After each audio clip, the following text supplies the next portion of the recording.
Assalamualaikum warahmatullahi wabarakatuh. Subhanallah walhamdulillah wa la ilaha illallah wallahu akbar. La hawla wa la quwata illa billahil aliyyil azim. Asyhadu an la ilaha illallah wahdahu la syarika lahu wa asyhadu anna Muhammadan abduhu wa rasuluhu la nabiyya wa la rasula ba'da.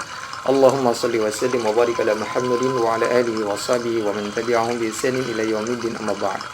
Subhanaka la ilma lana illa ma 'allamtana innaka antal alimul hakim. Rabbi zidni ilma warzuqni fahma wa amalan mutaqabbala. Rabbi shrah li sadri wa yassir li amri wahlul 'uqdatam min lisani yafqahu qawli. Raditu billahi rabba wa bil islami dina wa bi Muhammadin sallallahu alaihi wasallam nabiyya. Wa fil rahimakumullah wa hadanallahu wa iyyakum. Alhamdulillah, segala puji bagi Allah atas segala limpahan nikmatnya. Mudah-mudahan kenikmatan ini menjadikan diri kita lebih mulia di sisi Allah. Salawat salam semoga tetap dilimpahkan kepada Nabi kita Nabi Muhammad sallallahu alaihi wasallam, keluarganya, sahabatnya, pengikutnya, dan kita semua umatnya. Mudah-mudahan kelak di yaumul qiyamah kita termasuk orang-orang yang akan mendapatkan syafaatnya. Kaum muslimin hadanallahu wa iyyakum rahimakumullah. Dalam kitab tasawuf modern yang dikarang oleh Buya Hamka, di sana dikisahkan ada seorang raja bernama Iskandar Dzulqarnain akan melakukan sebuah perjalanan, akan melakukan sebuah safar. Dia membawa prajuritnya, membawa pasukannya.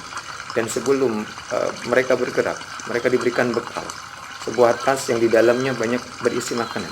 Kemudian Raja Iskandar Dzulqarnain ini menyampaikan, nanti di tengah malam kita akan menikmati makanan terakhir. Di tengah malam kita akan menikmati makanan terakhir. Dan setelah kita makan makanan terakhir itu, kita akan menyeberangi sungai yang cukup lebar. Apapun yang kemudian kalian injak, terasa keras, ambillah dan masukkan ke dalam tas yang kalian bawa. Begitu mereka berangkat, tepat di tengah malam, mereka istirahat untuk menghabiskan satu makanan terakhirnya. Setelah makanan ini mereka makan, mereka lanjutkan perjalanan, dan tepat di depan mereka ada sungai yang cukup luas. Kemudian pasukannya dan Raja Iskandar Dzulqarnain ini mulai turun. Ada beberapa sikap yang dilakukan oleh para pasukannya. Yang pertama, acuh, cuek, sama sekali tidak mengambil. Dia dalam hati mengatakan, buat apa? Malam-malam, kepala harus menyelam ke air, mengambil sesuatu yang tidak tahu isinya apa, bentuknya apa, karena malam hari gelap. Jadi setiap yang dia injak, mereka tidak peduli. Sama sekali tidak peduli. Sehingga tidak ada satupun yang dimasukkan ke dalam tasnya. Kemudian prajurit yang kedua, dia ambil tapi asal-asalan. Ketika nginjak, kadang ambil. Injak lagi, kadang tidak. Injak lagi, kadang ambil. Sehingga yang dimasukkan ke tas tidak banyak. Kemudian prajurit yang ketiga, dia mengikuti apa yang diinstruksikan, yang diperintahkan oleh rajanya. Setiap dia menginjak sesuatu yang keras, dia ambil. Sekalipun kepalanya harus menyelam, bajunya harus basah. Masukkan. Begitu selesai mereka menyeberangi sungai, tepat kemudian datanglah salat subuh. Mereka berjamaah salat subuh. Kemudian disampaikan oleh Raja Dzulqarnain, jangan kalian buka tas kalian. Nanti kalau fajar sudah semakin tinggi, sudah kelihatan dunia ini, alam ini, baru kalian buka tas kalian. Begitu matahari semakin meninggi, satu persatu di antara mereka membuka. Ternyata apa yang mereka injak di dalam sungai yang tadi malam mereka seberangi berisi emas, perak, intan, berlian, permata. Prajurit yang pertama, dia sangat menyesal. Kenapa? Karena dia tidak mengambil apapun dari apa yang dia injak. Prajurit yang kedua pun menyesal. Kenapa? Setiap yang saya injak, kadang saya ambil, kadang saya tidak. Kemudian prajurit yang ketiga, dia sangat berbahagia. Kenapa? Karena tasnya penuh dengan emas, perak, intan, permata, berlian. Kenapa? Karena dia mengikuti apa yang diperintahkan oleh rajanya. Ini ilustrasi. Kita masuk di bulan Ramadan. Allah perintahkan untuk melakukan sebanyak-banyaknya amal. Ada di antara kita yang puasa saja tidak. Ada yang kemudian puasa, tapi malas-malasan. Tadarus tidak. Salat tidak tepat waktu. Sedekah ogah-ogahan dan lain sebagainya. Ada yang kemudian memanfaatkan sebaik-baiknya. Sehingga nanti ketika matahari sudah semakin tinggi, itu artinya fitri. Lebaran lah kalau kita. Maka ada yang akan mengambil keuntungan sebesar-besarnya, ada yang akan mengambil kerugian yang sebesar-besarnya. Tinggal kita. Padahal Allah berfirman di dalam surah An-Nur, surat ke-51 ayat surat ke-24 ayat ke-51.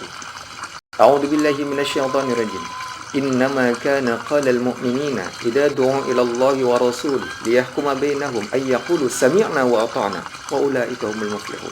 An-Nur surat ke-24 ayat 51. Sesungguhnya tidaklah apa yang diucapkan oleh seorang mukmin ketika dipanggil oleh Allah dan Rasulnya untuk menghukumi sesuatu, kecuali mereka akan mengatakan kami mendengar dan kami mematuhi. Sami'na wa ata'na, dikatakan wa ulaika humul muflihun, maka merekalah adalah orang-orang yang akan beruntung. Kalau kita ingin beruntung, maka tidak boleh kemudian kita menawar apa yang diperintahkan oleh Allah Subhanahu wa taala. Apalagi bulan ini banyak sekali kita bisa melakukan kebaikan. Jangankan yang wajib, di bulan ini sunnah pun kita kerjakan. Masya Allah. Kemudian jangan sampai kita menjadi seperti prajurit yang pertama tadi, cuek, tidak melakukan apapun. Hal ini disampaikan oleh Allah Subhanahu wa taala di dalam surah Al-A'raf surat ke-7 ayat 179. A'udzu billahi minasyaitonir rajim. Wa laqad dara'na li jahannama katsiran minal jinni wal ins. Lahum qulubun la yafqahuna biha wa lahum a'yunun la yubsiruna biha wa lahum adhanun la yasma'una biha. Ulaika kal an'am bal hum adall. Ulaika humul ghafilun. Kata Allah Subhanahu wa taala, dan sungguh akan kami isi neraka jahanam itu katsiran minal jinni wal ins, kebanyakan dari bangsa jin dan bangsa manusia. Bayangkan, dari bangsa jin dan bangsa manusia. Berarti siapa? Kita akan dijadikan sebagai alat, makhluk yang akan memenuhi neraka jahanam. Bagi mereka siapa yang manusia-manusia yang seperti apa yang kemudian akan dimasukkan oleh Allah ke dalam neraka jahanam? Lahum qulubun la yafqahuna biha. Yang Allah sudah berikan hati pada mereka, tapi mereka tidak mampu menjadikan hatinya memahami ayat-ayat Allah. Perhatian.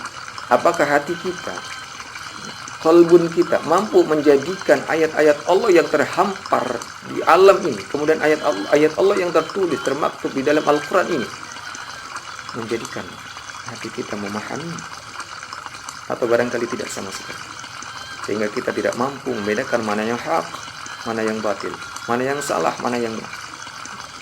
Kemudian walahum a'yunun la yubsiruna biha, dan bagi mereka yang Allah sudah berikan mata, tapi mereka tidak mampu menggunakan matanya untuk memahami ayat-ayat Allah. Matanya tidak mampu untuk dijadikan sebagai pendekatan diri kepada Allah. Melihat ciptaan Allah biasa saja, melihat ayat-ayat Allah biasa saja. Bahkan mata ini tidak pernah untuk melihat tulisan Al-Quran. Nauzubillah. Jangan sampai. Kemudian walahum adanun la yasma'una biha, dan mereka yang Allah berikan telinga, tapi mereka tidak mampu menjadikan telinganya untuk mendengar ayat-ayat Allah. Jadi hanya untuk musik saja, telinganya untuk mendengarkan ghibah saja, gosip saja. Nauzubillah. Jadi telinga ini Allah ciptakan minimalnya kita senang untuk mendengarkan kebaikan. Kadang ada yang diberikan telinga tapi begitu panas untuk mendengarkan kebaikan. Nauzubillah. Ulaika kal an'ami bal hum adall.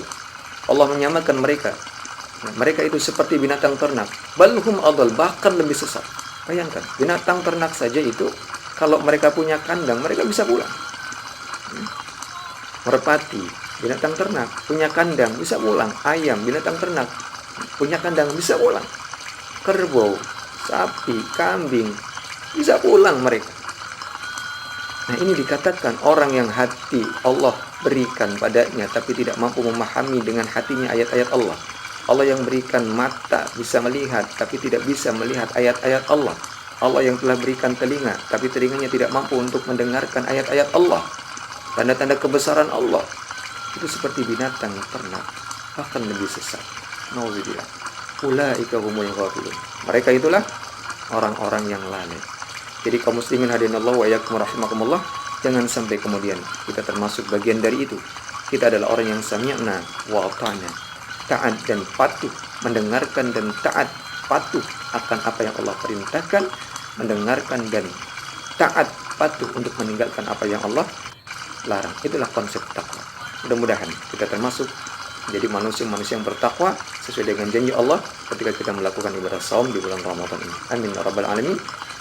Itu yang dapat saya sampaikan. Mudah-mudahan manfaat. Segala kebaikan dan kebenaran datang dari Allah. Segala khilafan dari diri saya. Hidayah taufik walhidayah walakum minkum. Wallahu a'lam bishawab. Assalamualaikum warahmatullahi wabarakatuh.